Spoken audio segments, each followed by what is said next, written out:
Hello everyone, welcome back. My name's Ferrikster. I am a pro player and a co-leader on Team Dragons on PolyChampions server, and I'm here to cast a 3v3 game, Team Lightning versus Team Vikings. This is an official Season 16 game, so I am anticipating that everyone will have put on their try-hard hats and are going to give us a spectacular game. So I am going to hide myself and let's get into it. Spawning down here in the south, playing as Quetzali, this is Mind Phase for Team Lightning. His ally spawning in the northeast as Bardur, this is going to be Crackhouse. Spawning here in the northwest, playing as Vengir, this is going to be Fabort. And on Team Vikings, spawning in the north, playing as Hoodrick, we have Drexel. His ally spawning in the west, playing as Luxidoor, is going to be Yadakk, and their ally spawning in the east as Yadakk, this is going to be Lulz Gaming. So we've got Team Lightning in the south, the northwest, and the northeast, and Team Vikings on the west, north, and east corner. Here we've got our very first meeting between opponents. Vengir has found Luxidoor getting an early village. Since Vengir sent both of their swordsmen in the same direction, they're probably going to be able to steal that base. Even if Luxidor had managed to establish it before Vengir found him, there would have been a decent chance of a steal. So just because of how close they spawned together, Luxidor is in a bit of trouble right off the bat. Drexel happily macroing in the north. And here, a warrior got moved forward to get some vision and then sacrificed into this warrior, bringing it down to 10 HP, and that's enough that 2 warriors would be able to KO it. He moves his warriors so that they're in position, and Vengir doesn't have vision of this yet, so we'll have to find out if he's going to try to capture that village with his 10 sword, because if he does, he might actually lose it. Vengir early on is very strong, but you still definitely have to be careful. Not gonna move forward too quickly, just going to heal his sword and get a workshop. Quetzali, meanwhile, happily macroing, plenty of room to grow, nothing really around. Hoodrick managing to capture his 3rd base, already very close, with like his territory is within eyesight even of Vengir, but since Vengir went 100% the other direction, nothing really there to contest Hoodrick from getting some quick growth. Meanwhile, Crackhouse getting his first warrior, which took a while to find his first base, getting denied. So he's going to be stuck on 1 base for a while. Vengir moving his sword forward onto the base. He's definitely going to be able to get it. Not enough stuff to contest.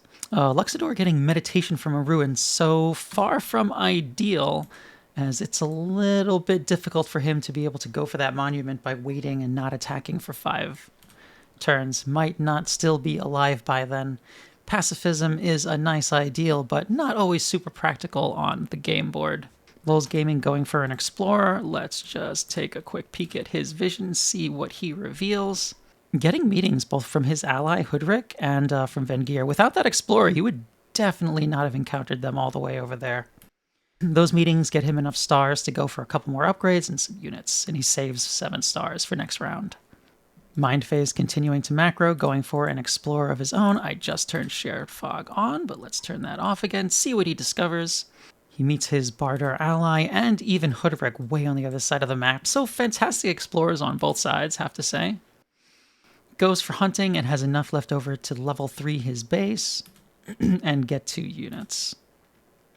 3 base Hoodrick kind of spreading himself out here, but since everything around him are just melee units without a ton of range, he's actually going to be able to kind of protect himself and hold down this area. Nothing should be able to pressure him or advance on him, at least for now. 2nd base for Luxidor. Interestingly enough, Bardur goes for defenders. I see. That's the only thing that he can make. Since there's already 2 archers and a warrior in range, if he made anything with less HP than one of these defenders, or I guess a sword, but he can't quite afford that, then he would end up being sieged right away, and he is not ready to be sieged yet.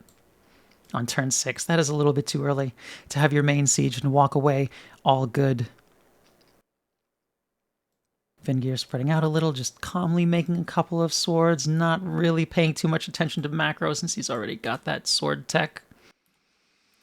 Mindfay is getting a pretty decently timed swordsman. Usually you would complain when you get a swordsman ruin unless it's right next to someone, but this is already pretty close to Luxidoor, so that's going to add more pressure. Not that Vengir isn't providing enough swords already, but the sword also pushes his unit forward onto this base. That is pure luck. I swear Mindy is not nearly that skilled enough to pick that out like that.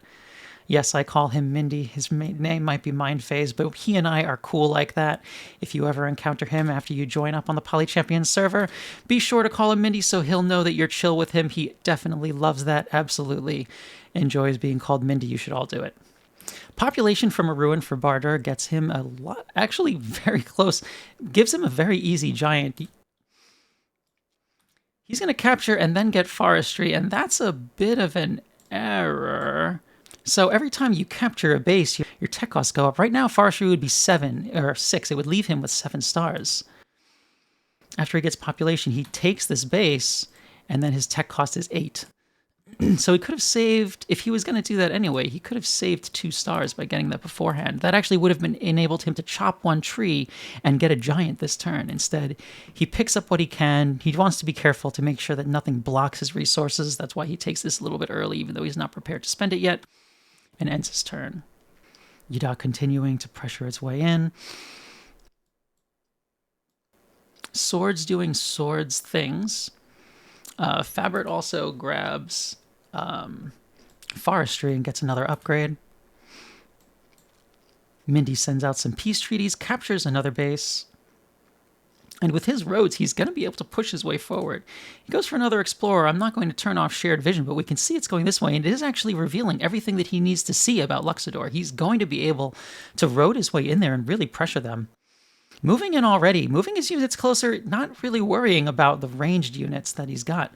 They are just going to smother Luxidoor. There's like 4 swords here and a couple of riders. That is going to be able to move in. It's going to be a really difficult defense for Lux. Speaking of difficult defenses, Bardur getting his main sieged and his only other unit aside from this ruin rider getting taken out by Hoodrick. Hoodrick really putting on a lot of pressure up in the north. Yadakk is able to pick up Org. He goes for an explorer, probably hoping to get some extra meetings that'll give him enough money to actually do something. He doesn't actually make it, and explorer naturally, as always, stops just short of revealing the lighthouse, so that won't even give him the 1 population that he'd need to be able to upgrade his base. Also has a mountain behind him, so actually he does have climbing, so he could move that way to get that, and in that way level 3 his base. But he does seem to have better uses for his units, needing to clear out some of these swords. He doesn't take a lot of damage, but he also just isn't able to afford to make any more units. Bardur accepting a peace treaty and also getting that meeting, getting an explorer at his second base that he is finally picking up his C2 on turn 8. Only bright side of that is that he can get a bunch of meetings that'll be worth a little bit more, but his explorer stops just short of reaching Luxidoor. He's going to come in with his rider. He taps an archer and then moves on to siege the base just to deny that income. Obviously, it's not going to stick, but you've got to do what economic damage you can. Yadakk trading units out with Quetz, going for population growth and a pretty quick giant. Does he have... No, it doesn't have forestry, so I actually needed that 1 population from the lighthouse in order to get that giant. He's going to go for an explorer. We might already see most of this, but he really doesn't. Gets a pretty good view of Mindphase's entire base. So Yadakk has a view of most of this base, and his ally Lul's Gaming kind of has the other half of it covered. So between the two of them, they actually do have pretty good vision on what Mindphase is doing. So not a terrible explorer at all, actually gets a lot of good information out of it. Peace treaties being sent by Mindphase are accepted by his allies. Obviously, you don't want your units to be zoning each other, especially down here while you're trying to get a quick assault in. Mindphase moving in, reveals some of that fog we saw disappear. Captures a 5th base, 1 more base, and he's going to be able to get his bazaar, that monument that's going to give him 3 population for free somewhere. Just happily macroing along and actually going on the offensive here. Yeah, sieging this base, and I think it might actually stick. Looks like Luxidoor doesn't have enough units to get in range, since this is being blocked. Unless he's able to afford roads or something to move his archer faster, he's not going to be able to get his second archer in, and this warrior's not going to be able to get through this, not that he has a road for it yet. Things looking kind of grim for Luxidoor over here. Here in the north, Drexel is getting amazing efficiency with his archers. I mean, so is Luxidoor, but there are just too many swords here. Yadakk microing his units carefully, going for a siege with a veteran warrior, getting that third kill. Mindphase does have 3 units in range, so with a road, he should be able to unsiege this, but then he's not going to be able to deny this base. More units moving in for Vengir, everyone turning the screws on Luxidoor. Mindphase capturing, and whoa. wait. Okay, so let's see. Start of Mindphase's turn. He's sieged, veteran warrior. Has some things he'd probably like to do. 15 stars. He starts by buying forestry, leaving himself broke with 1 star left. Then captures, moves his units around, and goes for a mass chop, cutting down everything, raising up 12 stars so that he can place a road and another road, get his bases up, and drop 2 monuments on his base to pop a giant and push the unit off of his base and save his base. That's wild. Mass chop.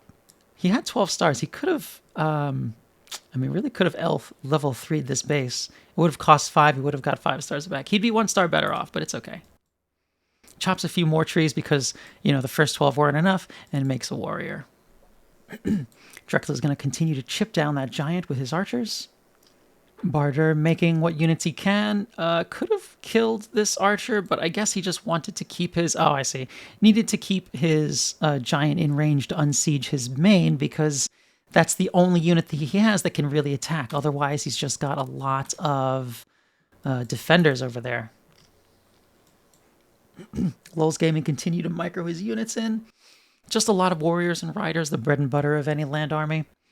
Vengir also accepting a peace treaty, moving in.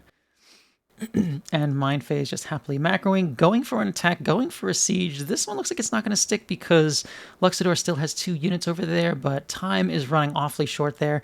Making another round of units. No real need to macro anymore. It's time to make army. Hoodrick continuing to get amazing efficiency, chipping down giants and warriors and shields and everything. Bardur going in, chipping what he can. Continuing just to spam out defenders in his main. That's the only thing that he can really safely build. 5th base taken for Yadakk. 1 shy of getting his Rhodes Monument, but, his Grand Bazaar. Grand Bazaar? No, I think it's just a bazaar. His bazaar. Going for another siege. That city is generating, looks like 5 stars. I don't see a workshop. The city generates 5 stars, so it's worth it to sacrifice the 2-star warrior just to deny that income. Another siege on Luxidoor, and this might be the last one. Luxidoor has 2 units left, not enough to take out a full HP warrior. This next turn for Luxidoor is going to be his last. Mindy going in, unsieging his base, continuing to make units. Macro a little bit maybe, or just spam units? What are we doing? Spam units. Hoodrick continuing to kill things for free. Picking up mathematics. Going for a border growth on his base and popping out a giant of his own. It's going to push his warrior in range, and he's then going to be able to use that warrior that he pushed past this giant to siege this base. Fancy, but he could have just used this warrior. But we'll appreciate the push because, mechanics. Mechanics are nice. Going for a second giant in his main base. Luxidoor's last moves are just to take out what damage you can. Bardur gonna unsiege himself. Make what units he can. He gets free Spirit and Shiv before capturing a base. Guess he's planning to take out all of these. I mean, they are lined up very nicely up there. Archers added into Yadakk's mix. Lulz Gaming continuing to pick things off. Also sacrificing some of his just regular warriors to make some space at his bases to make additional units. Vengir going for a kill on this unit. He could have sent his swordsman the other direction, and the Luxidoor units will poof as soon as the last base is captured, but I guess he wanted to pick up that kill. That puts him at 7 of 10 kills, so I'm going to assume he probably wanted to pick it up for that purpose. Get himself a little closer to a monument. Monument's hugely useful to a low econ tribe like Vengir. Mindy moving a ton of riders around towards the center of the map where they have nice range, very versatile units, can hit just about everything. Hoodrick continuing to shell everything around him, his arrows blocking out the sun. Picking up a level 3 upgrade and some resources. Bardur moving what units he can and making his first knight. Does anyone have vision of this? Let's see. Mind phase on that team. Drexel has no view of that base. Yadakk, who is out of the game but could still see. And Lulz Gaming. Oh, Lulz Gaming can see it. Okay, so they'll know. They'll know it's coming. Oh, and he ends his turn by breaking peace with his ally mind phase. That might seem like an odd thing for an ally to do, but yeah, sometimes your friends, they just piss you off and you just have to tell them, you know what, no, even in season games. So border growth from Yadakk. He is going to take his riders, chip down some of these units, apparently go to reveal some fog. Not able to deny this base though. Just going to continue to make more units and try to hold Quetzali back. Vengir doing what it can with the econ it's got. Looks like he picked up roads recently and actually manages to make an assault. Going to take out some of those units. You really need riders and roads to combat all of these archers. Anything else can't really get close enough to do any damage. Mindy taking out units here and there. Moving his units in very deep into the opponent terrain to reveal some nice fog. Chipping some things down. That's not the reason, but we'll pretend for now. Moving everything that way. Whoa, my screen is going crazy. Gonna pick up a 7th base, drop his killer monument, and go for even more upgrades. Population growth. He pops a giant. Mindy just has everything going for him here. Hoodrick picking up sailing, super useful on a drylands map. He must feel very lucky right now. He's going to unsiege himself without taking any additional damage. Finally taking out Bardur's giant.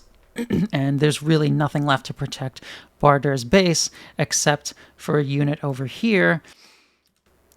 But don't really need to attack that. He is going to line these up, take out all of Mindy's riders also, because those riders provided a bridge to reach the entirety of Yadakk's army.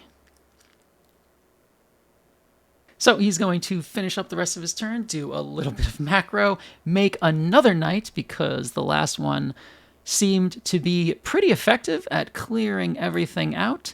And it is at that point that his opponents, you can see, are botted, that his opponents resigned the game. So that's all we've got for you. Thank you all so much for watching. Don't forget to drop a follow and like this video. Let me know in the comments if you like this content, if you think that I did a good job. Maybe eSpark will invite me back to do another. And if you haven't already joined up, be sure to look for the PolyChampions Discord server so you can join and start to do team games also. And thanks again for watching.